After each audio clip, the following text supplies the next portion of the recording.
Hello, good evening. Good afternoon, guys. Once again, welcome to Jack's Slayter Notes, and we are going to continue from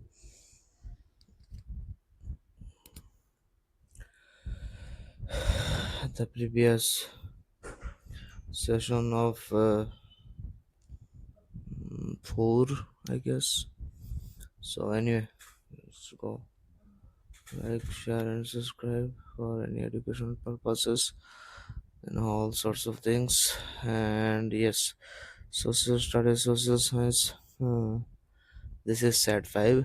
Let's continue. Question number 1. Campos in Brazil and Llanos in Venezuela are example of options are temperate grassland, tundra type of vegetation, tropical grasslands or Mediterranean vegetation. And the answer is tropical grassland. Okay. Transhumance is related to what? Movement of people, closely built area of houses or artificial enclosures for keeping small house plants or places where settlement develops. Well, transhumance is, of course, it's movement of people, and the answer is movement of people. Yes. Question number 3. Which of the following are block mountains? Himalayas, Appalachians, Ural, or Bosage? Answer is, of course, Bosage. What are the question number 4? What are the DK Vasu guidelines which were laid down by the Supreme Court of India?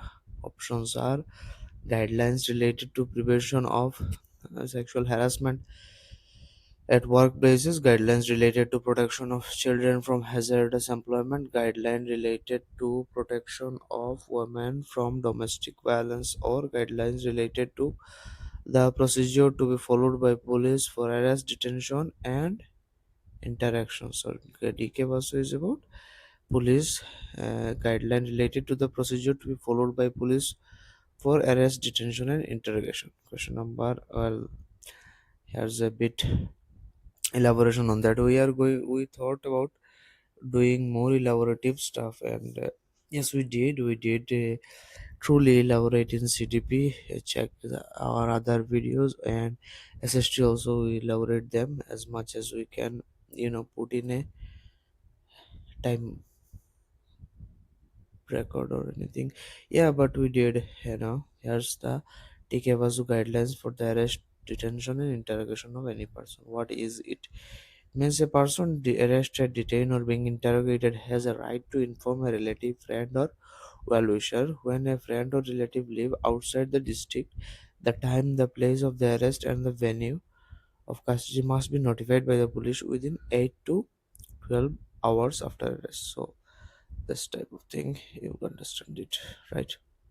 So here's more. DK Vasu guideline laid down by the Supreme Court of India are about, well, we already did this procedure to lie followed by the, no, sorry, not procedure to be used by various agencies for the arrest, interrogation, and detention of any person. So that's the thing. Question number C. Again, it's a bit elaborated here.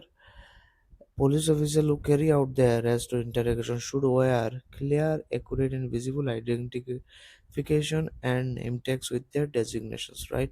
A memo of arrest should be prepared at the time of the arrest and should include the time, date of arrest. It should also be attested by at least one witness who could include a family member of the person arrested. The arrest memo should be countersigned by the person arrested. So that sort of thing. This is a very important question. It is most of the time appears in CTET examination. So it's yeah, see it, watch it, rewind it couple more times. Question number 6. Public interest litigation, that is PIL, has what? Review options are reviewing of Supreme Court judgment, filing a case in the court in the interest of the public, procedure of removal of judge, or none of the above. Answer is filing a case in the court in the interest of the public. Question number is PIL. Let's continue on this. So PIL is public interest litigation. In 1980s, by Supreme Court. It was in 1980s by Supreme Court to increase the access of justice, right? There's a lesser court back then, and justice, not many people can go through it is the fair court and justice and all sorts of things. So to increase the access of justice, it allowed any individual or organization to file a PIL in the High Court or the Supreme Court on behalf of those whose rights are being violated. So let's say there's a person who's getting, you know, brutally harmed or any sort of things, but he is afraid to go to the court, and there's many things at stake, so someone else see this and can file a PIL. Or if there's any situations where a person is not educated enough to understand anything, an educated person can file a PIL, you know for him, in on behalf of him, right? So made legal procedures simplified, and even a letter of or telegram to the Supreme Court how to treat as a peer. You can just write a letter that this person is getting harm, he needs justice, and even a telegram, it helps. All right, let's continue to question number 7. Who said the following statement in the context of formation of states after Indian independence? Everything which helps the growth of nationalism has to go forward, and everything which throws obstacles in its way has to be rejected. We have applied this test to linguistic provinces also, and by this test, in our opinion, they cannot be supported. Jawaharlal Nehru, B.R. Ambedkar, M.K. Gandhi, or Sardar Vallabhbhai Patel. Of course, it is Sardar Vallabhbhai Patel. He was not in favor with state being separated based on language. So Jawaharlal Nehru.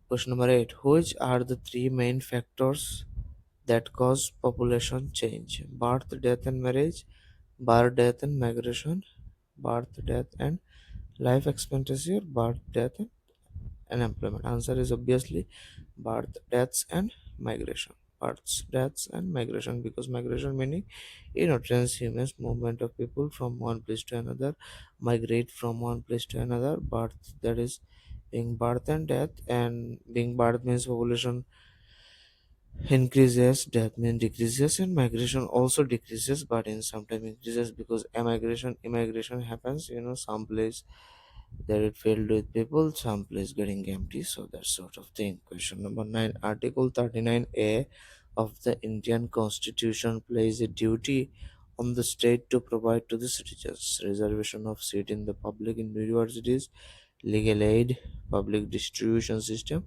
or access to places of religious worship. Answer is legal aid. What does Article 39A of Indian Constitution places a duty on the state to provide to the citizen? It does what? Legal aid.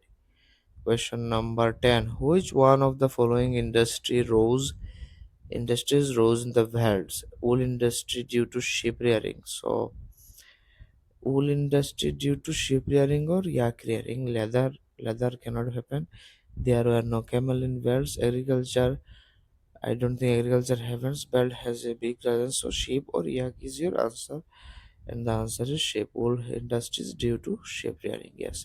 So what is, let's elaborate on that. People in Wales. Most important occupation of the people is sheep rearing. Sheep is a breed mainly for wool is bred. They rear those because of wool, and has given rise to the wool industry in the world. Merino sheep is a popular species, and their wool is very warm. Next important occupation is dairy farming.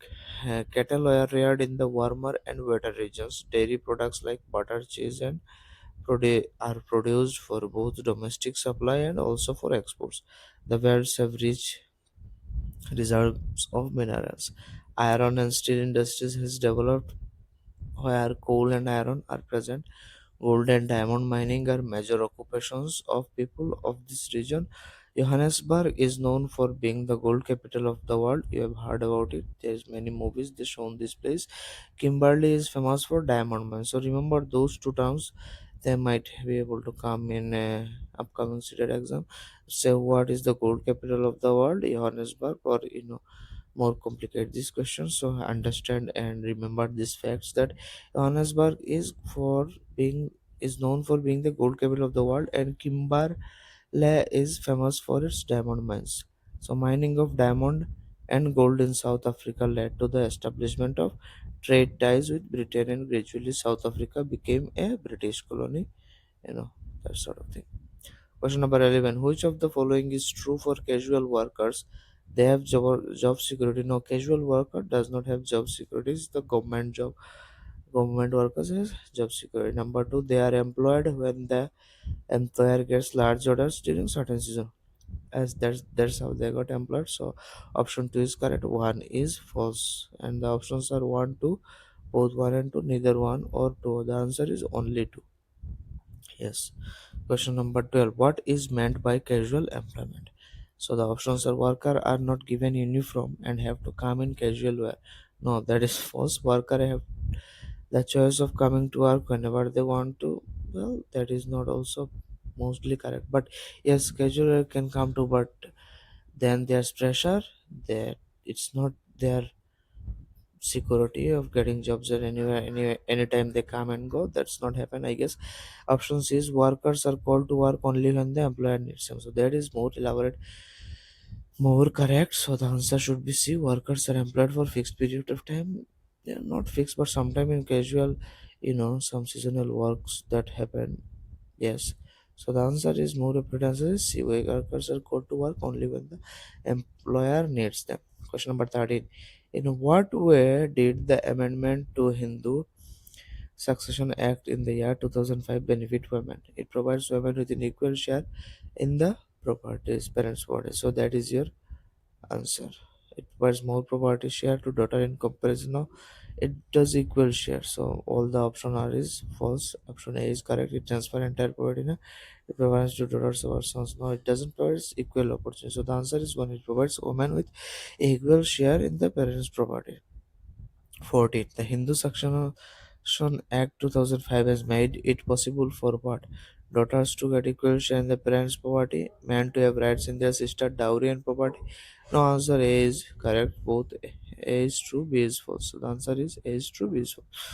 So what is Hindu Succession Act? Let's elaborate on that. Hindu Succession Amendment Act is 2005. The Hindu Succession Act 2005 is a landmark in the way to women empowerment. That is correct. It came into force on 9th September 2005. The act removes gender discriminatory provision in the Hindu Succession Act 1956, and in the new law, sons, daughters, and their mother, their person's wife, can get an equal share in the father's agricultural land. According to the Hindu Succession Amendment Act 2005, only sons or male member of the family can have right in family's properties. No, only wife, no, sons, daughters, and their mothers, also mothers. That is the correct answer. Can get an equal share of family properties. The option C is correct. Yes, son, daughters, and their mothers can get an equal share of family properties. That is Hindu Succession Act. Question number 16. Match the reformers to their reform. So Periyar did what? Self-respect movement. So A is 3. There's option A, B, C, D. Then B and C. A is correct. So who? Kasidas.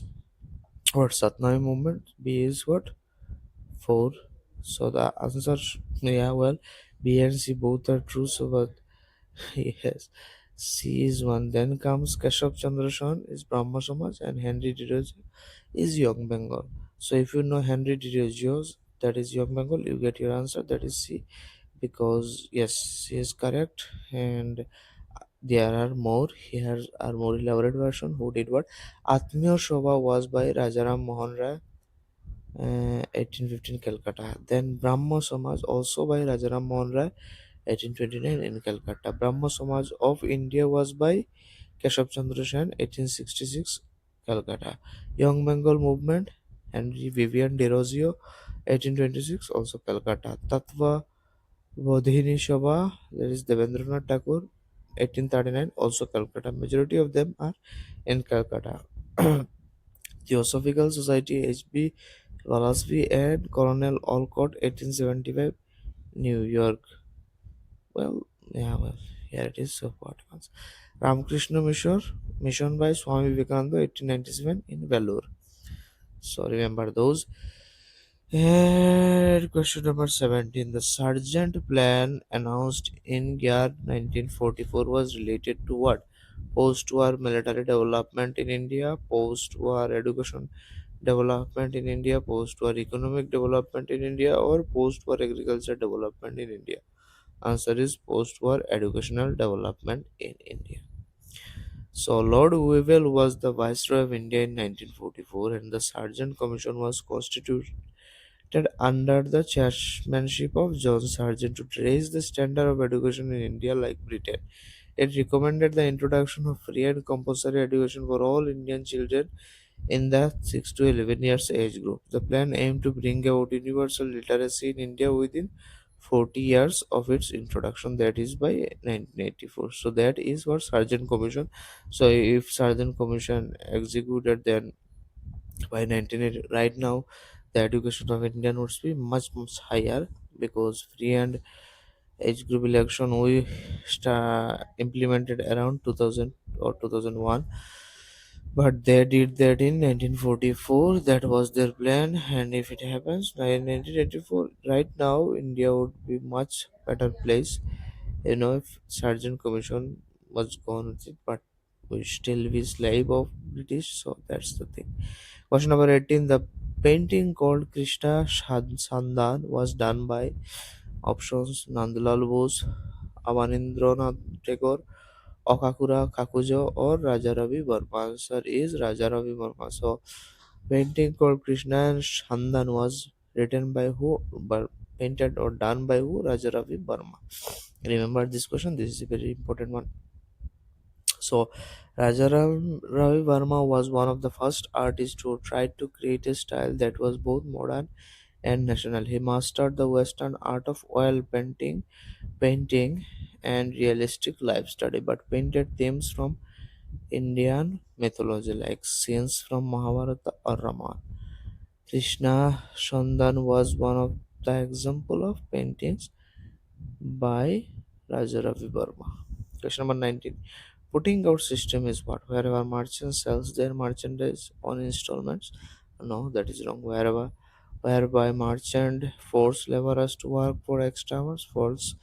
Wherever merchant give advances and false. Wherever merchant supply raw material and receive finished product. So that is your answer, and answer is D. Where putting out system is where merchants supply raw material and receive finished products. That is putting out system.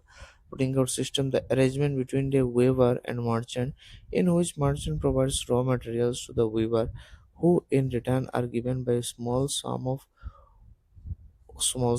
for weaving the desired clothes as directed by the merchant. So you give weaver certain raw materials, or if you go tailor, giving clothes, and you would make a nice shirt for you. So that is putting out system.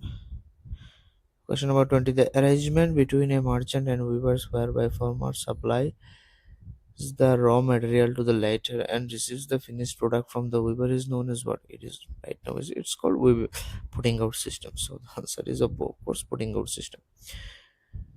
Question number 21. Which of the following freedom fighters from the present day Karnataka,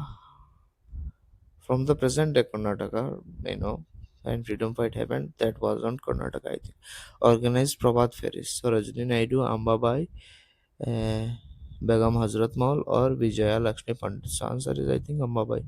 Yes, Ambabai. She did what? Ambabai did Prabhat Ferries. Ambabai of Karnataka organized Prabhat Ferries. She had been married at the age of 12, widowed at 16. She picketed foreign cloth and liquor shop in UDP. She was arrested, served a sentence, and was rearrested. Between prison terms, she made speeches, taught spinning, and organized Prabhat Ferries. Ambabai regarded these as the happiest days of her life because they gave it a new purpose and commitment. Question number 22. The government has passed laws that makes it mandatory for organizations that have more than women employed to provide creche facilities. Creche facilities is a thing. Creche where so the creche is something, a place to hold babies, take care of them, kind of like daycare facilities in where you know your child and everything. So if there is a place where more 30 or more employees that are women works, there has to be a place for kids facilities, because they have babies to take care of, you know newly mother, breastfeed, all sorts of things happen. So the number is 30, where there is 30, more than 30 women employees, it's mandatory for government to have a crèche facility. So the government has passed law that makes it mandatory for organizations that have more than 30 women employees to provide crèche facilities. The provision of crèche helps many women to take up employment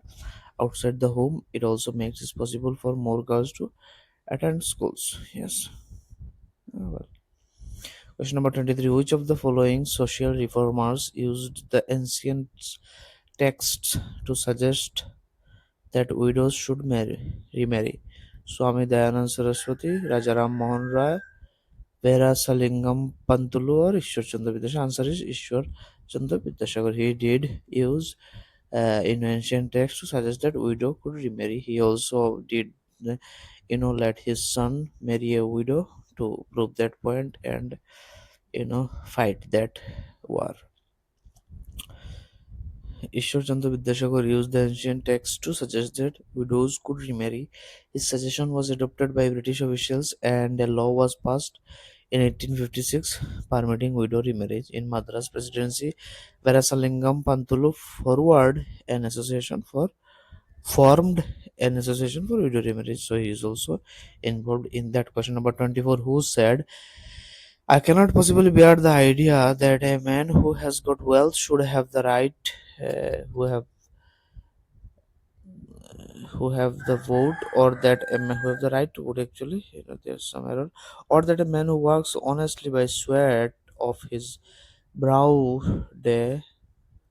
in and day in and day out should not have the vote for crime of being a poor man. So here's the thing is, in British rule, or at some point in between independence, there was the thing that only a rich person can vote but poor cannot. And Mahatma Gandhi said that I cannot possibly bear the idea that a man who has got wealth should have the vote, or that a man who works honestly by the sweat of his brow day in and day out should not have the vote for the crime of being a poor man, said by Mahatma Gandhi. So the answer is Mahatma Gandhi. So in 1931, Gandhiji wrote in the journal Young India that I cannot possibly bear the idea that a man who has got wealth should have the vote, but that a man who has got character but no wealth or literacy should have no vote, or that a man who works honestly by sweat of his brow day in and day out should not have the vote for the crime of being poor, because that time only rich can vote. In America, that time only man can vote. That then, lot of movement we'll discuss later. Question number 25. The leader who went on hunger strike for the Andhra Pradesh to protect the interest of Telugu speaker. Chittagang Ranjan Das, Poti Srimamulu, Krishna Menon, or Periya Marutu. I think it's Poti Sriramulu. Yes, answer is Poti Sriramulu. Question number 26. For which of the following causes did the veteran Gandhian Poti Srimamulu die? He was protested against Simon Commission. No, he was protesting against the division of India. No, he was demanding a separate state for Telugu speakers. That is the answer. He was demanding entry of lower caste. No. So, India has many problems in and out, many of which didn't fight in freedom fighters, then fight for a lot of things. So, the answer is he was demanding a separate state for Telugu speakers. Yes. Who died? Proti, Poti, Poti, Sriramulu. Proti Sriramalu. He was fighting for a separate Telugu state. So, question number 27. Veteran Gandhian leader Potis Nyolu went on hunger strike in 1952, demanding the formation of which of the following state? If he is wanting a Telugu state, that time Telangana was on. Tamil is a Tamil state, Kerala is a Malayalam. So, the answer should be Andhra Pradesh. Answer is Andhra Pradesh. Where NTR and Ramcharan and all the Ravi Teja and mass action ganja people came from. So, Potti Mulu was an ardent follower of Mahatma Gandhi. After independence, the creation of state on linguistic demands was on rise, though Telugu people were in favor of a separate state. Sri Rajgopalachari was not in favor of it, right? Sri Mamulu started a fast on 19 October 1952, though Jawaharlal Nehru assured him of his support. He lost his life on 15 December 1952. This led to widespread outbreak of riots and violence. Unwillingly, Nehru had to announce his decision to the creation of a separate Andhra state. Question number 28. Who started the temple entry movement in 1927? Bhimrao Ambedkar, Mahatma Gandhi, Mehta Patkar, or Binoba Vave? Bhimrao Ambedkar started temple entry in 1927. So, B.R. Ambedkar is the answer. Question number. Okay, started temple entry movement. Okay, started temple movement. Temple entry. Let's continue for temple entry movement started in 1927. That is, Dalit used water from temple tanks. Led three movements for the temple entry between 1927 to 1935. Aim was to make everyone see power of caste prejudice. B.R. Ambedkar wanted to see that there are still many prejudice among caste and everything. So B.R. Ambedkar, born in Mahar family, experienced caste prejudice at school, went to USA for higher studies in 1999, returned back and wrote on upper caste power in contemporary society. And question number 29, assertion. Dr. B.R. Ambedkar led the temple entry movement during the colonial period. That is correct, because between assertion and reason, if you add because, you get your answer. Because B.R. Ambedkar wanted people to see the power of caste prejudice within society. So both are correct. And explanation, reason explain the assertion. So both A and R are correct, and the reason is the correct expression of assertion. So answer is 1. A. Both A and R are correct, and R is the correct assertion of A. Yes. Question number 30. Calcutta. Match the following. Calcutta Madrasa, when it happened. Banaras Sanskrit College. English Education Act, Hood's Dispatch. So, English Education Act would dispatch happen later. Let's say 54. So D3 has got the answer B. Yes, there is your answer. So if B is the answer, then Calcutta Madrasa established in 1781. Banaras Sanskrit College happened in 1791. English Education Act happened in 1935, and Woods Dispatch happened in 1854. So if you know one, you know it all. So here's the elaboration on that. The Calcutta Madrasa was established by Warren Hastings in 1781. The Calcutta Madrasa was established by Warren Hastings in 1781 for the study of Muslim law and related subjects. Jonathan Duncan established Sanskrit College at Varanasi to study Hindu law and philosophy in the year 1719. The Woods Dispatch was introduced by the President of the Board of Control of British East India Company, Charles Wood, in 1854. It is known as Magna Carta of English Education in India. The English Education Act was introduced in the year 1835. Lord William Bentinck passed the act.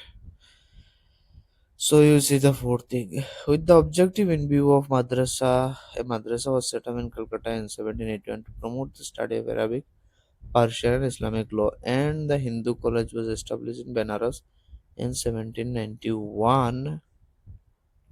Varanasi, Benares, to encourage the study of ancient Sanskrit text that would be useful for the administration of the country. Madrasa, an Arabic word for a place of learning, and a type of school or college. That is the thing, an Arabic word for learning.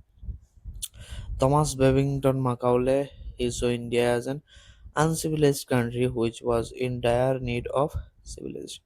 He gave importance to the teaching of English language. Though the knowledge of English, Indian would be able to understand the Western development in science and technology. Aftermath in 1854, the Court of Directors of East India Company sent an educational dispatch to the Governor General of India, which came to be known as Wood's Dispatch. It emphasized on practical benefits of an European learning, which was opposed to the Oriental knowledge. Advantages such as awareness regarding expansion of trade and commerce, development of resource were seen as its positive result. It also argued that it would improve the moral character of Indians. Education departments were set up to extend control of this matter. So the thing is, at some time, Thomas Macaulay, you will read about Macaulay Minute, and was this was there. What they did was to teach Indians. They think they were savage. Indians were savage to understand English and how that works. That they were thinking because many workers and people that work in India for British government, to bring them from England, it would be easier and much cheaper to make Indians learn English and their technology and science and use them as their labor. But what happened was it backfired. It took 78 years, but it's also backfired because people learned their language. And when they learned their language, they became smart and elevated, and they, you know, break British from the core at some point, and it's also helpful in independence. So they kind of mess their empire up in a way. If you so, there's many ways. There are many causes. There are many obstacles, and there's many shades of the story of independence. But this is also one of them. When people get smart, they choose good leader. They don't become blind followers. Today's Gen Z understand that. So anyway, thank you for watching. Like, share, and subscribe to the channel. Jack Slater Notes. Study hard, work smart, and goodbye and have a nice day. Thank you.